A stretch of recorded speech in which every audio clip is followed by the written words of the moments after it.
السلام عليكم ورحمة الله وبركاته. الحمد لله رب العالمين والصلاة والسلام على سيد الأنبياء والمرسلين وعلى آله وصحبه أجمعين ثم أما بعد فأعوذ بالله من الشيطان الرجيم. بسم الله الرحمن الرحيم. يا أيها الذين آمنوا أوفوا بالعقود رب اشرح لي صدري ويسر لي أمري واحلل عقدة من لساني يفقهوا قولي آمين يا رب العالمين ثم أما بعد. ইনশাআল্লাহ আজকে আমি আপনাদের সাথে গুরুত্বপূর্ণ এমন একটা বিষয় নিয়ে আলাপ করতে যাচ্ছি। আমার শিক্ষক ডক্টর আকরাম নদভী থেকে আমি যেটা জানতে পেরেছি অল্প কিছুদিন আগে, 2 বছরেরও কম সময় আগে, আমি তার একটা আলোচনা এটা শুনেছি। সেখানে উনি এমন একটা বিষয়ের উপর সূচনা বক্তব্য দিচ্ছিলেন যেটা নিয়ে আমার ধারণা ছিল যে আমি এই বিষয় ভালোই জানি, কিন্তু সেই কয়েক ঘন্টার মধ্যে অনেকগুলো বিষয় আমার ধারণা পুরোপুরি পাল্টে গিয়েছিল, যেটা প্রকৃতপক্ষে আমাকে সাহায্য করেছিল। আমি মনে করেছিলাম আমি ধর্ম নিয়ে পড়ালেখা করছি এবং আল্লাহর বই বোঝার চেষ্টা করছি প্রায় 15 বছর, সেহেতু আমি কিছু তো জানি। কিন্তু আল্লাহ তার কিছু বান্দাকে বিভিন্ন বিষয় বোঝার এবং উপলব্ধি করার এমন ক্ষমতা দিয়েছেন যে তাদের ব্যাখ্যা শোনার পরে আপনার মনে হবে যে আমি কিছুই জানি না। তারা যদি কোনো সাধারণ বিষয় নিয়েও আলাপ করে যেটা আপনার মতে আপনি ভালোই জানেন, কিন্তু আলাপ শেষে সুবহানাল্লাহ আপনার মনে হবে এটা অসাধারণ ছিল। ইনশাআল্লাহ আমি আপনাদের সাথে এইরকম কিছু বিষয়ে সারমর্ম নিয়ে আলাপ করব যেগুলো আমার কাছে অনেক তাৎপর্যপূর্ণ মনে হয়েছে। পর্দায় আপনারা যা দেখতে পাচ্ছেন সেটা আমার চোখ নয়, এর মাধ্যমে এক অদ্ভুত প্রচেষ্টা করা হয়েছে আজকের বক্তব্যের আলোচ্য বিষয়টি আপনাদের নিকট সহজে উপস্থাপন করার জন্য। এখানে একদম ভিতরে একটা বৃত্ত, এর বাইরে আরো বড় আরো বড় আরো বড়, এই ছবিটা নিয়ে আমরা কথাও বলবো। মূলত আমাদের ধর্ম ইসলামের বৃহত্তর রূপটা এই ছবি দিয়ে বোঝার চেষ্টা করব। একদম কেন্দ্রে আমাদের ধর্মের মূল যেটা রয়েছে, মূলত আমাদের ধর্ম ইসলামের বৃহত্তর রূপটা এই ছবি দিয়ে বোঝার চেষ্টা করব। সেটাকে আমরা বলতে পারি আমাদের দ্বীনের উসুল, আমাদের ধর্মের নির্যাস তথা মূলনীতি, অর্থাৎ আমাদের ধর্মের অত্যাবশ্যকীয় নীতিমালাসমূহ। মোটের উপর আমাদের ধর্ম হচ্ছে একগুচ্ছ নীতিমালার সমাহার। এই একগুচ্ছ নীতিমালার সমাহার বিষয়টিকে আমরা এভাবে দেখতে পারি, এই সব নীতিমালা হচ্ছে সেটাই যা আল্লাহ একজন মানুষের কাছ থেকে চান। আল্লাহ একজন মানুষের কাছ থেকে কি চান, কি ধরনের গুণাবলী, কি ধরনের দৃষ্টিভঙ্গি, আবেগ, চিন্তা চেতনা, বিশ্বাস একজন মানুষের থাকা উচিত। আপনারা যদি জানতে চান এইসব অত্যাবশ্যকীয় উপাদান কি কি, আল্লাহ কোরআনে খুবই সুন্দর করে এগুলো বর্ণনা করেছেন। তিনি এটা করেছেন লাআল্লাকুম, এই শব্দটি ব্যবহার করে। লাআল্লাকুম যেমন বিভিন্ন বিষয় বর্ণনা করার পরে তিনি বলেন লাআল্লাকুম তাত্তাকুন, লাআল্লাকুম তাশকুরুন, লাআল্লাকুম তাযাক্কারুন, যাতে করে তোমরা মনে রাখো, যাতে করে তোমরা শুকরকারী হও, তোমরা তাকওয়া অর্জন করো, যাতে করে তোমরা চিন্তা করো। এই সবগুলোই হচ্ছে মৌলিক গুণাবলী যা একজন মানুষের থাকা উচিত। একজন মানুষের বিবেচনামূলক দৃষ্টিভঙ্গি থাকা উচিত, তার চিন্তাশীল হওয়া উচিত, তার সর্বদা আল্লাহকে স্মরণে রাখা উচিত, তার মধ্যে আল্লাহভীতি থাকতে হবে, তাকে আল্লাহর প্রতি শুকরগুজার হওয়া উচিত। লাআল্লাকুম তাশকুরুন, অর্থাৎ যাতে করে তোমরা শুকরকারী হতে পারো। বুঝতে পেরেছেন ব্যাপারটা? আল্লাহ যখনই লাআল্লাকুম বলেন এবং এই ধরনের কাজগুলো উল্লেখ করেন, এর মানে তিনি বুঝাতে চান যে এইগুলো হচ্ছে সেই সব গুণাবলী যেগুলোকে আমাদের আয়ত্ত করতে হবে। আমি তখনই আল্লাহর একজন সফল বান্দা হতে পারবো যখন নিজের জীবনে এইসব গুণাবলীর প্রতিফলন ঘটাতে পারবো। সবগুলোর তালিকা আপনাদের বলবো না, শুধু অল্প কয়েকটি গুণাবলী সম্পর্কে বারবার উল্লেখ করব। সুষ্ঠুভাবে চিন্তা করতে পারা, লাআল্লাকুম তাকিলুন, লাআল্লাকুম তাশকুরুন, তোমরা শুকরকারী হও, লাআল্লাকুম তাযাক্কারুন, যাতে করে তোমরা আল্লাহকে স্মরণ করো, লাআল্লাকুম তাত্তাকুন, যাতে করে তোমরা নিজেকে রক্ষা করতে পারো, বিপদ থেকে সতর্ক থাকতে পারো, এবং অবশ্যই লাআল্লাকুম তুফলিহুন, যাতে করে তোমরা পরকালে সফল হতে পারো। আল্লাহ প্রায় কোরআনে লাআল্লাকুম তুফলিহুন বলেছেন। এইগুলো হচ্ছে মৌলিক কিছু গুণাবলী। এসব ছাড়াও অর্থাৎ আল্লাহ মানুষের কাছে কি চান এই সম্পর্কে বর্ণনা করেছেন এই শব্দগুলোর মাধ্যমে। ইন্নাল্লাহা ইউহিব্বু অথবা ওয়াল্লাহু ইউহিব্বু, আল্লাহ মুত্তাকিনদের ভালোবাসেন, আল্লাহ মুহসিনিনদের ভালোবাসেন। এইভাবে আল্লাহ বিভিন্ন গুণাবলীর মানুষদেরকে ভালোবাসার কথা উল্লেখ করেছেন। এইগুলো হচ্ছে সেই সব গুণ যেগুলো আমাদের জীবনে নিয়ে আসতে হবে। এবং সবশেষে আল্লাহ বলেন ইন্নাল্লাহা মাআ, আল্লাহ সাথে আছেন। আল্লাহ প্রথমে বলছেন লাআল্লাকুম, এরপরে বলছেন আল্লাহু ইউহিব্বু, এবং এরপরে বলছেন ইন্নাল্লাহা মাআ, ইন্নাল্লাহা মাআল মুহসিনিন, আল্লাহ মুহসিনিনদের সাথে আছেন। নিশ্চয়ই আল্লাহ তাদের সঙ্গে আছেন যারা পরহেজগার এবং সৎকর্ম করে। এইগুলোই হচ্ছে আমাদের দ্বীনের উসুল। মূলত এগুলোই হচ্ছে আমাদের ধর্মের নির্যাস। আমার মতে এগুলো হচ্ছে আমাদের ধর্মের মূলনীতি বা মৌলিক নীতি। মূলনীতি বা মৌলিক নীতি আল্লাহ কোরআনে সরাসরি এসব ব্যাপারে উল্লেখ করেছেন। আশা করি বিষয়টা আপনাদের কাছে পরিষ্কার হয়েছে। এখন কথা হচ্ছে এই যে মূলনীতি, এটা কিন্তু দেখা যায় না, এটা হচ্ছে একটা ধারণা। শুকরকারী হওয়া এর মানে কি? তাকওয়া অর্জন করতে হবে। আমি তাকওয়া বিষয়ে অনেক লেকচার শুনেছি, তাকওয়া বাড়াতে হবে, তাকওয়া বাড়াতে হবে। তাকওয়া কি কিনতে পাওয়া যাবে? বা আমি কি এমন কিছু খেতে পারি যেটা আমার তাকওয়াকে বাড়াবে?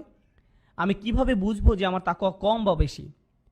একইভাবে আমার ঈমান বাড়াতে হবে, তাওয়াক্কুল বাড়াতে হবে। এই সবই হচ্ছে বিমূর্ত ধারণা। আমরা কিভাবে এইসব বিষয়কে আমাদের প্রাত্যহিক জীবনে নিয়ে আসব, কিভাবে আমরা এই কাজ করব, সেটাই হচ্ছে পরবর্তী বৃত্তটি।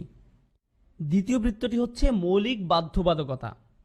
দ্বিতীয় বৃত্তটি হচ্ছে মৌলিক বাধ্যবাধকতা। মূল করণীয় এবং মূল বর্জনীয় কাজসমূহ। মূল করণীয় এবং মূল বর্জনীয় কাজসমূহ। উদাহরণস্বরূপ, আমরা সবাই জানি যে আমাদের ধর্মের 5টি মূল স্তম্ভ আছে। সালাতের মধ্যে একটি। সালাত হচ্ছে মৌলিক করণীয়, কিন্তু প্রকৃতপক্ষে এই বাধ্যবাধকতার মাধ্যমে ইসলামের অত্যাবশ্যকীয় মূলনীতির একটি পূরণ করা যায়। এমনকি আল্লাহ আমাদেরকে যেসব মৌলিক বাধ্যবাধকতা সেট করে দিয়েছেন, এসবের উদ্দেশ্য হচ্ছে মূলনীতিগুলোকে সুদৃঢ় করা। যেমন ধরুন, আল্লাহ বলছেন আকিমুসসালাতা লিজিক্রি, সালাত প্রতিষ্ঠা করো যাতে করে তোমরা আমাকে স্মরণ করতে পারো। আল্লাহকে স্মরণ করা কি একটি মৌলিক নীতি নয়? অবশ্যই। আল্লাহর স্মরণকে আমরা কিভাবে আমাদের প্রাত্যহিক জীবনে নিয়ে আসবো? এমন কি উপায় আমরা এটা করতে পারি যে আল্লাহকে সন্তুষ্ট করবে? এমনটি করার সবচেয়ে ভালো উপায় হচ্ছে সালাত। সালাত হচ্ছে এমন একটি মাধ্যম যেটা আল্লাহকে স্মরণ করার বিমূর্ত ধারণাটিকে বাস্তবিক সত্যে রূপান্তরিত করে।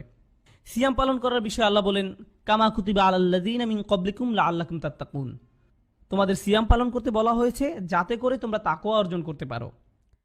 বাস্তবে এমন কি করা যেতে পারে যেটা তাকওয়ার এই বিমূর্ত ধারণাকে আমাদের জীবনযাত্রায় প্রতিফলিত করবে? কি সেটা? সিয়াম পালন করা এই ধরনের একটি কাজ। এইভাবে আপনারা দেখবেন যে আল্লাহ প্রদত্ত প্রত্যেকটি মৌলিক বাধ্যবাধকতা এক একটি মৌলিক নীতিকে সুদৃঢ় করে। বাধ্যবাধকতাগুলো দেয়া হয়েছে যাতে করে মৌলিক নীতিগুলোকে আমাদের প্রাত্যহিক জীবনে নিয়ে আসতে পারি। দুর্ভাগ্যজনকভাবে আমরা যা করছি সেটা হচ্ছে আমরা আল্লাহ প্রদত্ত এইসব বাধ্যবাধকতাগুলোকে সংশ্লিষ্ট নীতিমালাগুলো থেকে আলাদা করে ফেলেছি। মানুষ ঠিকই সিয়াম পালন করছে, কিন্তু তাদের মধ্যে এই বোধটি নেই যে সিয়াম পালনের মূল উদ্দেশ্য হচ্ছে তাকওয়া বৃদ্ধি করা। মানুষ সালাত আদায় করছে, কিন্তু তারা এই ব্যাপারে অবগত না যে সালাত আদায় করার কিছু সুনির্দিষ্ট উদ্দেশ্য রয়েছে। এইগুলো হচ্ছে মৌলিক বাধ্যবাধকতা। শুধুমাত্র এই উদ্দেশ্যেই আমরা এইসব কাজ পালন করি না। ইসলামের অত্যাবশ্যকীয় নীতিগুলো পূরণ করে আমাদের জীবনে তার প্রতিফলন ঘটানোর উদ্দেশ্যেও আমরা এইসব কাজ করে থাকি। সালাত হচ্ছে একটা গন্তব্য পর্যন্ত পৌঁছানোর একটা রাস্তা। একইভাবে সিয়াম পালন করাও লক্ষ্য পৌঁছানোর একটা উপায়। আজকাল আমরা এইসব উপায় বা রাস্তাকে আমাদের লক্ষ্য বা উদ্দেশ্যে রূপান্তরিত করে ফেলেছি, যেটা খুবই ভয়াবহ সমস্যা।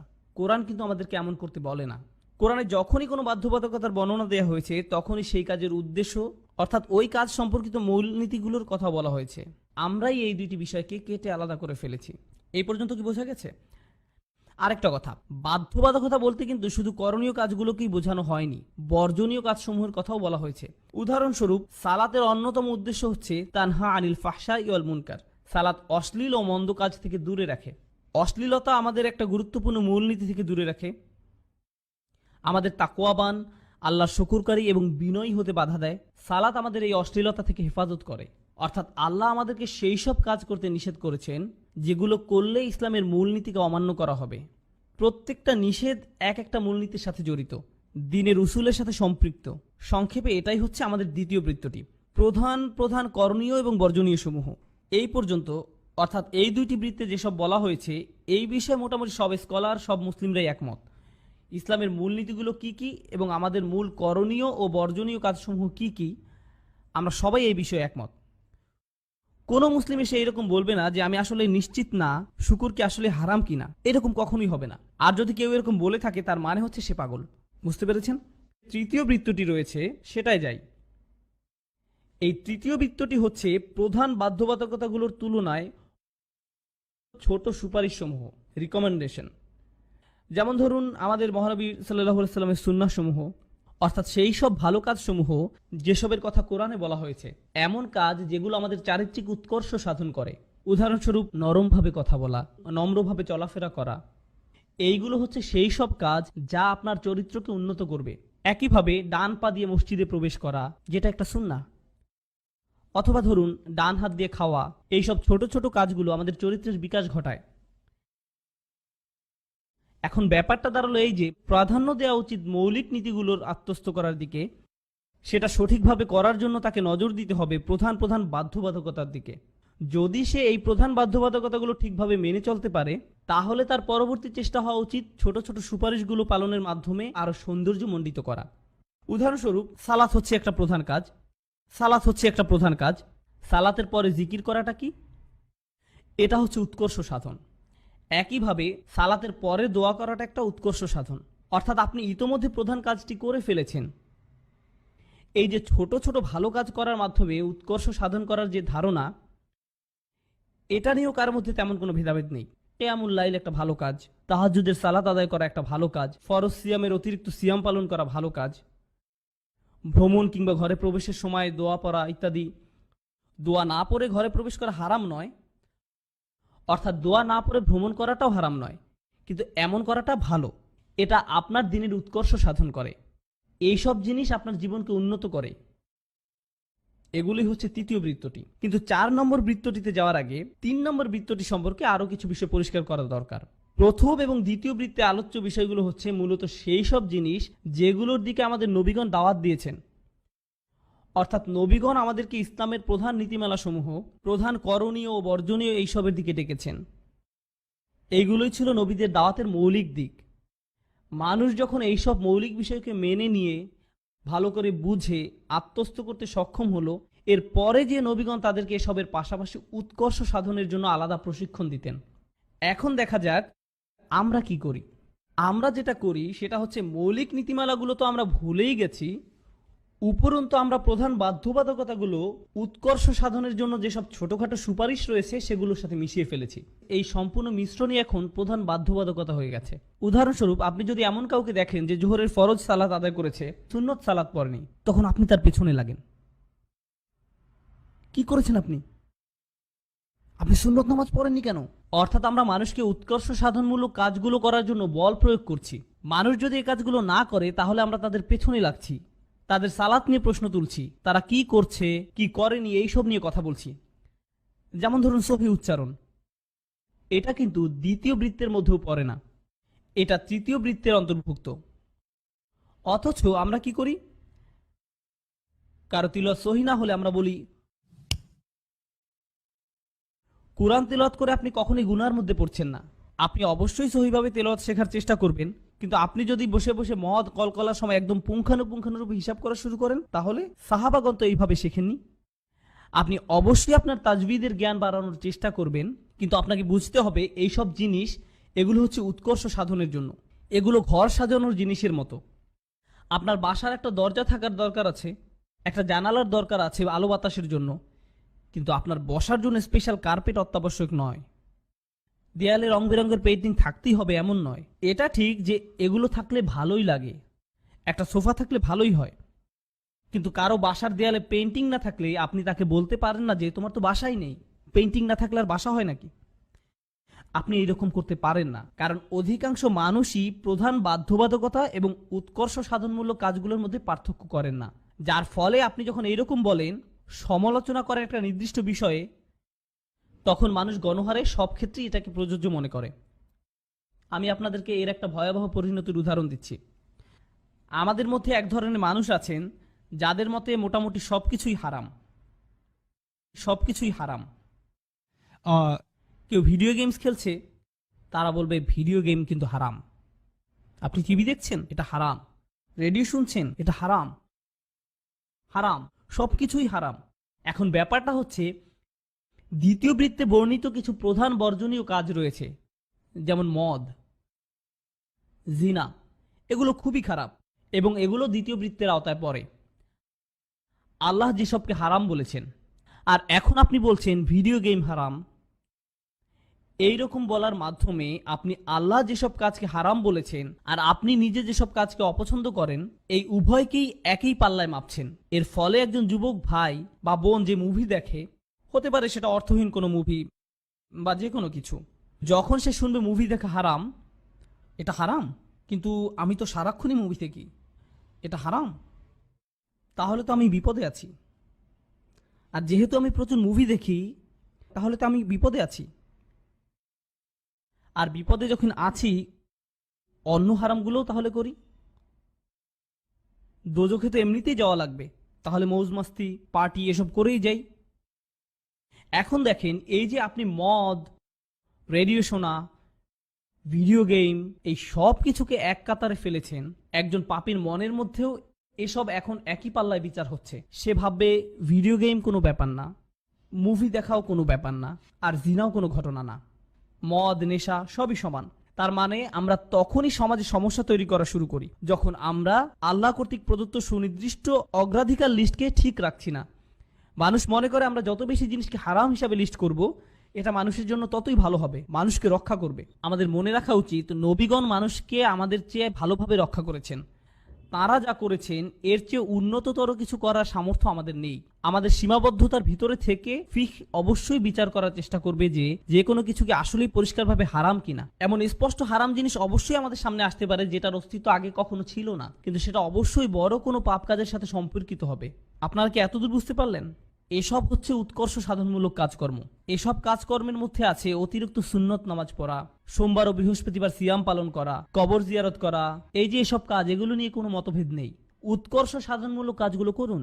আপনি যদি মৌলিক বাধ্যবাধকতাগুলো পূরণ করার পরে আরো ভালো মুসলিম হতে চান তো খুবই ভালো। প্রতিদিন একটু একটু করে ভালো কিছু শিখুন, একটা ছোট দোয়া শিখুন প্রতিদিন। এই ধরনের সবকিছুই করা উচিত। এখন এই বৃত্তের ঠিক বাইরে আরেকটি বৃত্ত আছে, 4 নম্বর বৃত্তটি। চতুর্থ বৃত্তটি হচ্ছে সেই সব বিষয় যেগুলো সম্পর্কে সাহাবীগণ একমত পোষণ করেছেন। আমরা এই বিষয়গুলো কোরআনে পাই না। এখানে একটা কথা বলে রাখা ভালো, সেসব কিন্তু সুন্নাতে স্পষ্টভাবেই বিদ্যমান। তার বাইরে এই যে 4 নম্বর বৃত্তের কথা বলা হচ্ছে, এগুলো হচ্ছে সেসব বিষয় যেগুলো নিয়ে সাহাবীগণ মতৈক্যে পৌঁছেছেন, কিন্তু বাস্তবে এমন বিষয় পাওয়া দুষ্কর যেটা নিয়ে সব সাহাবীগণ একমত হয়েছেন। ব্যাপারটা এত সহজ নয়। 3 ধরনের মতৈক্য রয়েছে। সাহাবীদের একমতের ধরনের উপর নির্ভর করে মূলত 3 ধরনের মতৈক্য রয়েছে। প্রথমটি হচ্ছে সাহাবীগণ কোনো একটা ঘটনা নিয়ে একমত।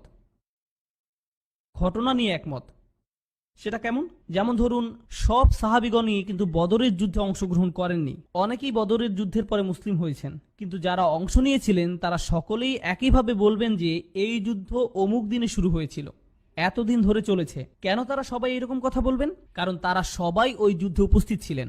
বুঝতে পেরেছেন? এ কারণেই তারা এই বিষয়ে একমত। দ্বিতীয় ধরনের ঐক্যমত হচ্ছে সাহাবীদের মধ্যে যারা সবচেয়ে জ্ঞানী ছিলেন তাদের মধ্যে ঐক্যমত। কিছু কিছু ক্ষেত্রে তারা সবাই একে অপরের সাথে একমত পোষণ করতেন। যেমন ধরুন, ইবনে আব্বাস রাদিয়াল্লাহু তাআলা আনহু, তিনি একজন জ্ঞানী সাহাবী ছিলেন। এমন অনেক সাহাবীও ছিলেন যারা এমনকি একটা সূরাও পারতেন না, তারা সদ্য মুসলিম ছিলেন।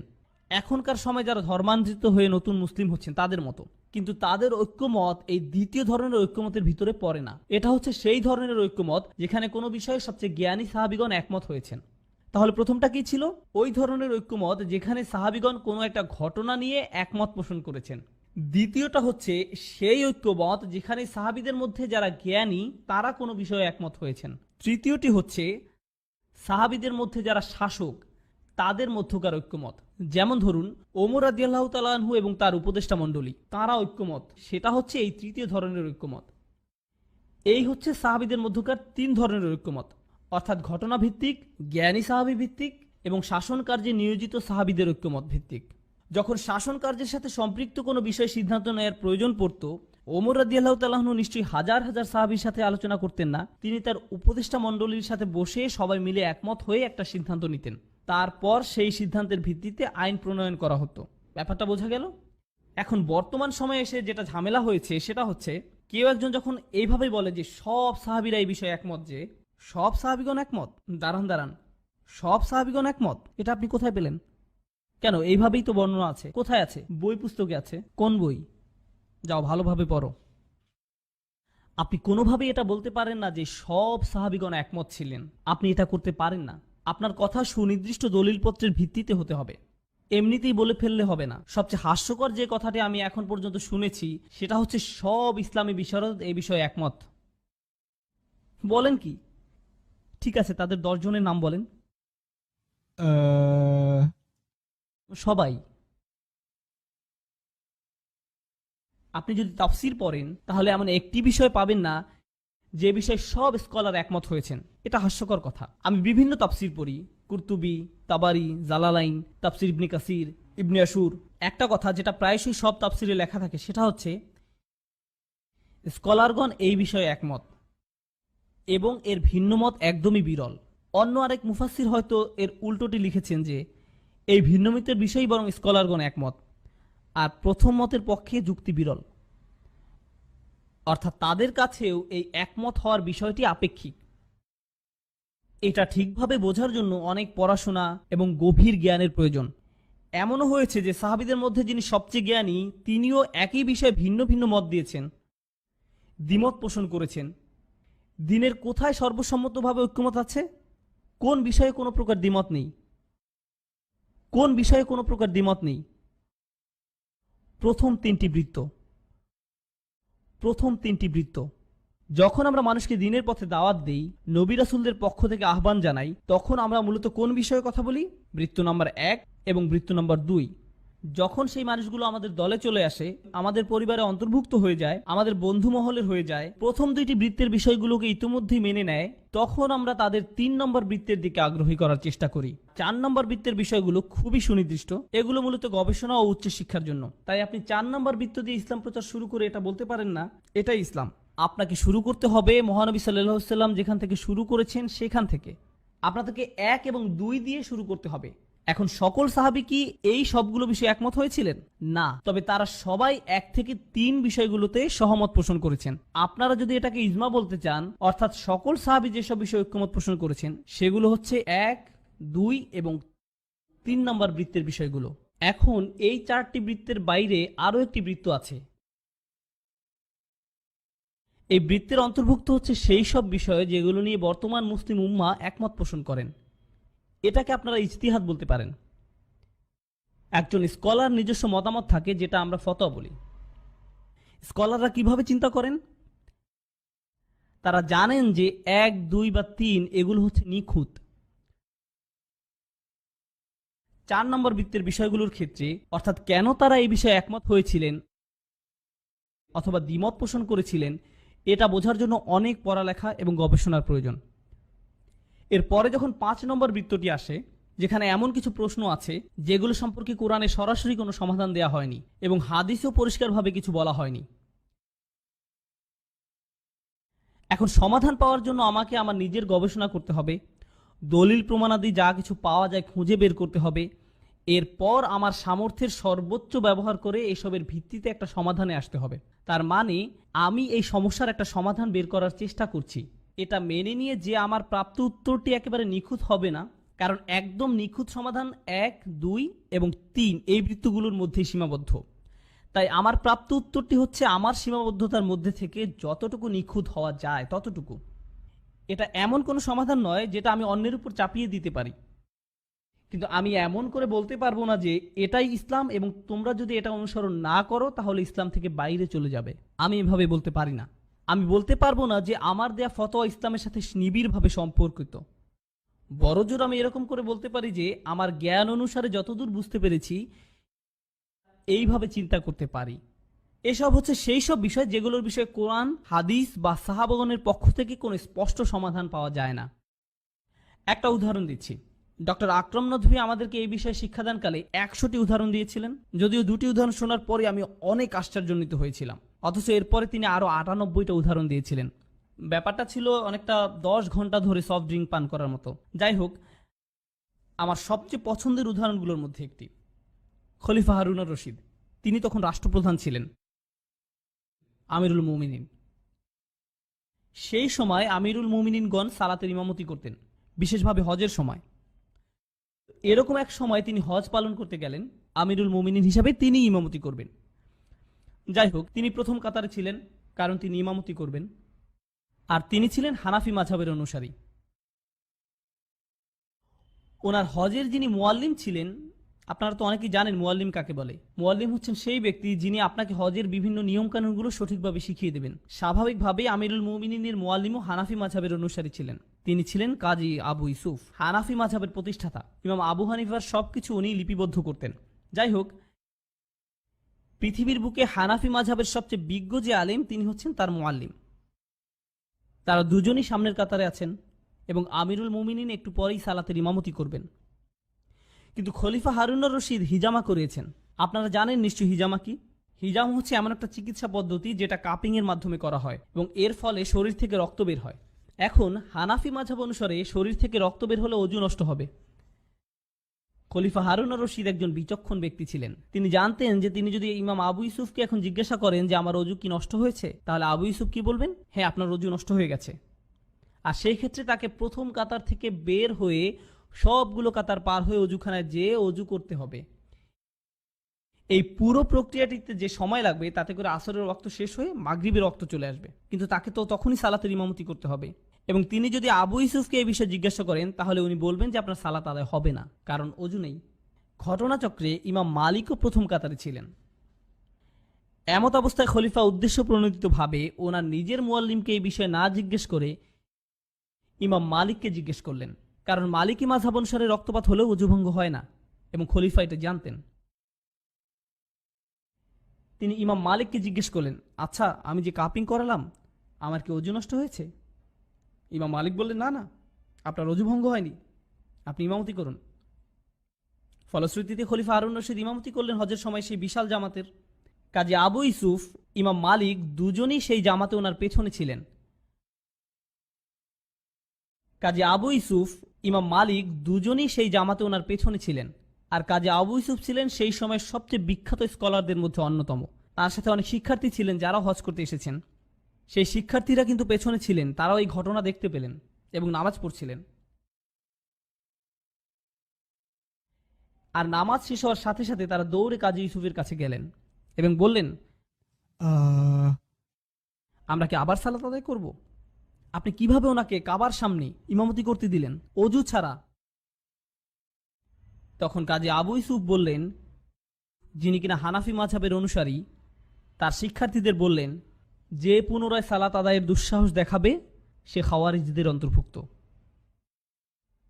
সে বা তারা এই দিনের অন্তর্ভুক্ত নয়। কেন তিনি এরকম বললেন? কারণ ফতোয়া নিয়ে তার চিন্তার প্রকৃতি কিছুটা ভিন্ন ছিল। ওনার চিন্তার প্রকৃতি এইরকম ছিল যে রক্তপাতের সাথে অজু নষ্ট হওয়ার বিষয়ে সুস্পষ্ট কিছু বলা হয়নি। এটি এমন একটি বিষয় যেটা নিয়ে গবেষণা করে তারপর সিদ্ধান্ত নিতে হবে। এখন আমাদের গবেষণা অনুসারে অজু নষ্ট হবে, আর ইমাম মালিকের গবেষণা অনুসারে অজু নষ্ট হবে না। এটা একান্তই আমাদের ব্যক্তিগত গবেষণার ফলাফল। কোরআনে এমন কোনো আয়াত নেই যেখানে বলা হয়েছে যে রক্তপাত হলে অজু নষ্ট হবে, এমন কোনো হাদিস নেই যেখানে বলা হয়েছে রক্তপাতের কারণে অজু নষ্ট হবে। তাই আমরা কেউ এ নিয়ে বিতর্ক করতে পারি না যে আমার প্রাপ্ত ফলাফলটি সঠিক, কারণ এটা একান্তই আমার সীমিত জ্ঞানের মাধ্যমে অর্জিত ব্যক্তিগত মতামত, যার ফলে আমি কিন্তু এটাও জানি না যে আমি সঠিক কিনা আর উনি ভুল কিনা। আর এটা নিয়ে তর্ক করতে গিয়ে আমি যে মূলনীতি জানি তা হচ্ছে ঐক্য হচ্ছে গুরুত্বপূর্ণ মূলনীতি। ইন্নামাল মুমিনুনা ইখওয়া ইউসিরুনা আলা আনফুসিহিম ওয়ালাউ কানা বিহিম খাসাসা। নিজের ফতোয়ার প্রতি অনড় থাকতে যে আমি এই মূলনীতিকে অমান্য করতে রাজি নই। এরকম ছিল তাদের চিন্তাভাবনা। এভাবেই ওনারা বিষয়গুলো নিয়ে ভাবতেন।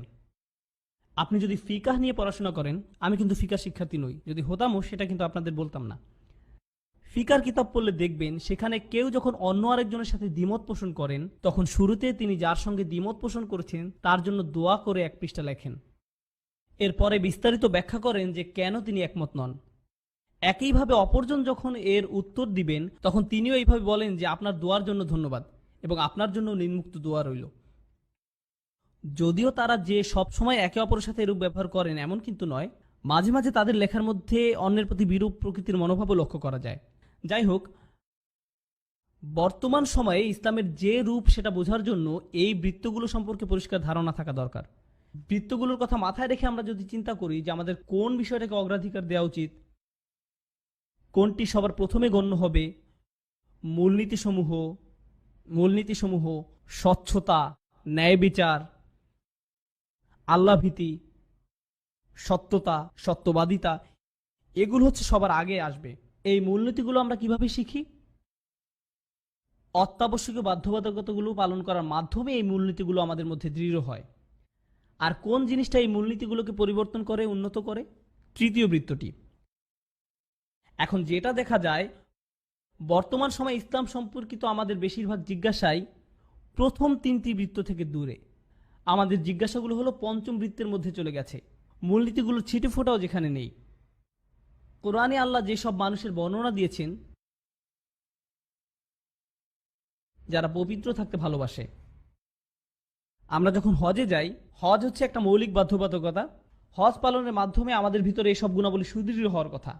তাকওয়া, শকর, আল্লাহ ভীতি, সততা, ন্যায় বিচার, এই সব কিছুই। এখন ইব্রাহিম আলাইসাল্লামের সময় থেকে প্রচলিত রীতিনীতি অনুসারে আপনি যখন কাবার সামনে দাঁড়িয়ে কালো পাথরটিকে ধরার চেষ্টা করেন, তখন দেখবেন আশেপাশের মানুষজন আপনার মুখে তাদের কনুইয়ের গুঁতা দিচ্ছে, আপনাকে ঠেলে সরিয়ে সামনে যাওয়ার চেষ্টা করছে। এমনও দেখবেন যে কেউ একজন তার সামনের 5-6 জন মানুষের উপর দিয়ে উঠে যেয়ে সেই হাজরে আসওয়াদ ধরার জন্য মরিয়া হয়ে চেষ্টা করছে, যেন তার অনেক মূল্যবান কিছু চাওয়ার আছে, দোয়া করতে হবে। কিন্তু এরকম উতলা হয়ে যুদ্ধ করে হজরে আসওয়াদের কাছে পৌঁছানোর পরে একমাত্র যে দোয়াটি তার করা উচিত সেটা হচ্ছে, আমি এইমাত্র যেসব গুনাহ করে এই পর্যন্ত আসলাম তার জন্য আমাকে ক্ষমা করে দাও। অর্থাৎ দেখা যাচ্ছে যে আমরা রীতিনীতিগুলো ঠিকই মেনে চলছি, কিন্তু তার মধ্যে মূলনীতিগুলোর কোনো উপস্থিতি নেই। মুজদালিফায় যখন আপনারা যাবেন, মুজদালিফা হচ্ছে পবিত্র স্থান, খুবই পবিত্র স্থান। এটা এমন এক জায়গা যেখানে আপনি সারা রাত আল্লাহর কাছে দোয়া করে কাটানোর কথা, আল্লাহর স্মরণে রাত পার করার কথা। কিন্তু সকালে আপনি যখন সেখান থেকে রওনা দিবেন, আপনি এমনকি 2 কদম সামনে যেতে পারবেন না। আপনি চিন্তায় পড়ে যাবেন, আপনি কি একটা পবিত্র জায়গায় আছেন নাকি একটা আস্তাকুরের মাঝখানে দাঁড়িয়ে আছেন। আপনি নিচে তাকিয়ে মাটি দেখতে পাবেন না, শুধু দেখবেন ডায়পার, পানির বোতল, কোকাকোলার বোতল, টিস্যু পেপার। আপনারা কেউ দেখেছেন? এবং আমি এসব দেখে কান্না করেছি। এমন কেন হয় আপনারা কি জানেন? মূলনীতির কোনো ধার ধারি না আমরা।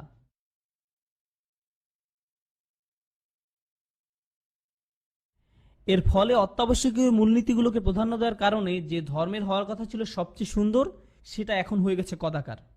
এভাবেই আমরা একটা সুন্দর ধর্মকে কদাকার করে ফেলেছি। বনি ইসরাইলরা যেভাবে করেছিল, তারা আল্লাহর দেয়া সুন্দর ধর্ম থেকে মূল জিনিসগুলোকে বাদ দিয়ে শুধুমাত্র রীতিনীতিগুলোকে গ্রহণ করেছিল। সুবহানাল্লাহ। আমার কাছে তাই এই কাঠামোটি ভালোভাবে বুঝতে পারা খুবই গুরুত্বপূর্ণ এবং মূল্যবান মনে হয়। তাহলে আমাদের সেই সুযোগটা নেওয়া উচিত। বর্তমান উম্মার মতভেদের কয়েকটি বড় বড় বিষয় হচ্ছে, তারাবির নামাজ কয় রাকাত, চাঁদ দেখার ক্ষেত্রে কি সারা পৃথিবী একই দিনে ধরা হবে নাকি এলাকা ভিত্তিক ঠিক করা হবে, এসব হচ্ছে বড় বড় তর্কের বিষয়। কিন্তু আপনারা যদি মূল ফিকার বইগুলো দেখেন, তাহলে বুঝবেন যে এই সব বিষয় এমনকি 3 নম্বর বৃত্তের মধ্যেও নেই, 4 বা তার পরের বিষয়। তাহলে কেন আমরা এসব নিয়ে তর্ক করছি? যেসব বিষয় আমাদেরকে সংঘবদ্ধ করে, সেগুলো যেসব বিষয় আমাদের মধ্যে বিভক্তি ঘটায় তার চেয়ে অনেক বেশি শক্তিশালী। কিন্তু আমরা যখন সেসব বিষয় থেকে আমাদের দৃষ্টি সরিয়ে নেই, তখন বিভক্তি সৃষ্টি করার বিষয়গুলোই আমাদের চোখের সামনে ভেসে আসে। এমনকি এখনকার দিনেও একজন মুসলিম যখন আরেকজন মুসলিমকে দেখে, তখন মনে মনে চিন্তা করে, সে কি শাফি নাকি মালিকি, সে কি আমার মতো? কিছু কিছু মানুষ আমাকে এসে বলে যে তারা পাকিস্তানি, তাই তারা আমাকে পছন্দ করে, কারণ আমিও পাকিস্তানের। আমি তখন বলি যে ও আচ্ছা, তাই আমিও আপনাকে ভালোবাসি। এরপরে তারা বলে, আপনি তো হানাফি, তাই না? আমি বলি, আমি হানাফি হলেও আপনাকে বলবো না। কেন বলবেন না? আমি আপনাকে বলতে চাই না, কারণ আপনার তো এটা নিয়ে চিন্তাই করা উচিত নয়। আপনার তো শুধুমাত্র এইটুকুই চিন্তা করা উচিত যে সে কি মুসলিম নাকি মুসলিম না, ব্যাস এইটুকুই যথেষ্ট। যাই হোক, এটি হচ্ছে তার সাথে আমার প্রথম ক্লাস, যেটা আমার কাছে খুবই লাভজনক মনে হয়েছে। আমি আপনাদেরকে এখন সেটাই বলবো যেটা উনি একদম শুরুতে বলেছিলেন, আর এটাই হবে আজকের আলাপের শেষ বিষয়। এটা আমার শোনার সবচেয়ে চমকপ্রদ বিষয়গুলোর মধ্যে অন্যতম। আল্লাহ মোট কতজন নবী রাসূল প্রেরণ করেছেন? 1,24,000। পৃথিবীতে সবচেয়ে গুরুত্বপূর্ণ হচ্ছেন কারা?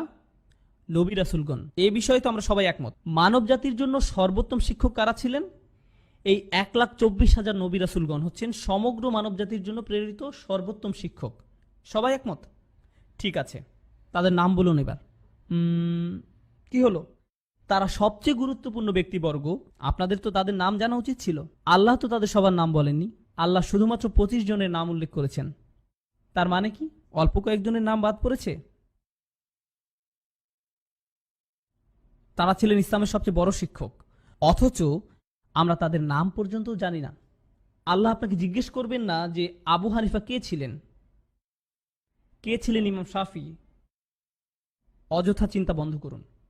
কিন্তু যখন বিশ্বের সকল হানাফি মাযহাবের স্কলারদের মধ্যে অন্যতম একজন বক্তব্যের শুরুতে এমন একটা কথা বলেন, আমিও অনেক অবাক হয়েছিলাম। তিনি বলেছিলেন, এই বিষয়ে কিছু শেখার আগে আমাদেরকে তার আগে সবকিছুর অবস্থান, গুরুত্ব সম্পর্কে ভালোভাবে জানতে হবে। যে কারণে তিনি নবীদের এই প্রসঙ্গটি দিয়ে শুরু করেছিলেন। এখন এই বিষয়ে আমার শেষ মন্তব্য। এগুলো ছিল তার বক্তব্যের শুরুর কথা, যেগুলো আমি সবার শেষে বলেছি। এখন মুসলিমদের চিন্তা চেতনা কিভাবে কাজ করে সেটা নিয়ে আমার নিজস্ব মতামত বলবো। আমি এটা জানি, কারণ আমার মাথায় এরকম ভাবে কাজ করত। আমরা যখন ছোটবেলায় ইসলাম সম্পর্কে জ্ঞান লাভ করতাম, মাঝে মাঝে বিভিন্ন ধরনের গল্প শোনানো হতো আমাদের। যেমন বড় কোনো আলেম এরকম দোয়া করেছিল, যার কারণে এরকম হয়েছিল, অথবা নবী রাসূল সাল্লাল্লাহু আলাইহি সাল্লাম বা সাহাবীদের নিয়ে বিভিন্ন ঘটনা, বা কোন কাজ করলে কত সওয়াব হবে, আর কোন কাজ করলে কি পরিমাণ গুনাহ হবে, কি ধরনের শাস্তি হবে। এসব জিনিসের কিছু এসেছে কোরআন থেকে, কিছু সুন্নাহ থেকে, আর কিছু বিষয় কোথা থেকে এসেছে সেটা কেউ জানে না। কিন্তু আমাদের মাথায় এসব কিছু একসাথে মিশে একটা সালাদ তৈরি হয়েছে। আর এই মিশ্রণটাকে আমরা ইসলাম হিসাবে মনে করি। এখন আমাদেরকে আলাদা করা উচিত ছিল না যে কোনটি আল্লাহর নির্দেশ, কোনটি নবীর শিক্ষা? এসব বিষয় অন্য বিষয়গুলোর সাথে না মিশিয়ে আলাদা করে রাখা কি উচিত ছিল না? এই বৃত্তগুলো আঁকার উদ্দেশ্য কি ছিল? উদ্দেশ্য এই যে যখন আপনারা ইসলাম নিয়ে চিন্তা করবেন, তখন প্রাথমিকভাবে প্রথম 3টি বৃত্ত নিয়ে ভাববেন। এর বাইরে অন্য কিছু যখন শুনবেন, তখন সেটাকে এই 3 বৃত্তের বাইরে অন্য যে বৃত্তগুলো আছে সেগুলোর মধ্যে থেকে সঠিক বৃত্তটি বেছে নিয়ে সেখানে বসিয়ে দিবেন। আর যদি কোনো কারণে 4 থেকে 6 নম্বর বৃত্তের কোনো কিছু নিয়ে আমাদের নিজেদের মধ্যে একমত না হই, তাহলেও কিছু যায় আসে না, সেটা আমাদের বিভক্ত করবে না।